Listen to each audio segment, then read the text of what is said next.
So, with savings accounts offering virtually no returns, is this the year to shake off the spectre of the financial crisis and put your money into the stock market? Well, Michael Millar has been investigating. On the first day of trading in 2011, the FTSE 100 surged almost 2%. Across 2010, the index of leading shares went up 9%. Yet despite average savings accounts returning less than 3% over the same period, it's easy to see why people would rather stash their hard-earned cash there than in the stock market. The FTSE 100 lost almost half its value between May 2008 and March 2009. Despite a steady recovery, there are still plenty of questions about the UK and global economies. So, will 2011 be a good year to empty our savings accounts and invest in shares? I'm looking for it to go to 7,000 by the end of June. Why? Because it's the only alternative asset class that makes any sense to me at all. However, I'm not contemptuous of the austerity measures that are going to be taking place. And I think there will be profit takers by the end of 2011, seeing the FTSE down to probably 6,400. But not everyone is so bullish. The FTSE, only in the last few months, has rallied to over 10% very quickly.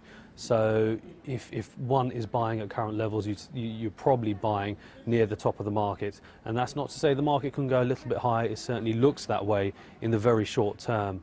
But it's probably ideal for to wait for a pullback, to wait for some selling to come in and pick up stocks at a cheaper level than they're trading at the moment.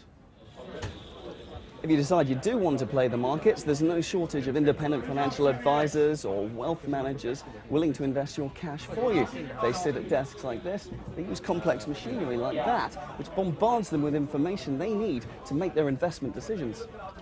If you'd rather put your money where your mouth is and take on the pros at their own game, you can do it from the comfort of your own home.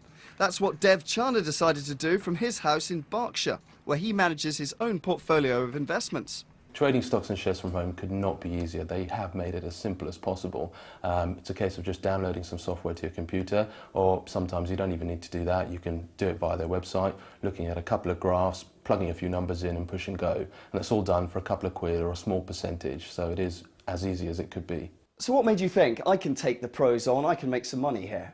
I just wanted to educate myself and understand what was going on. From there, as I started to learn, I moved a bit more into actually making a little bit of pocket money, something I could spend at the weekends. And in recent times, it's just been, well, my money's not doing anything in a bank, interest rates are so low.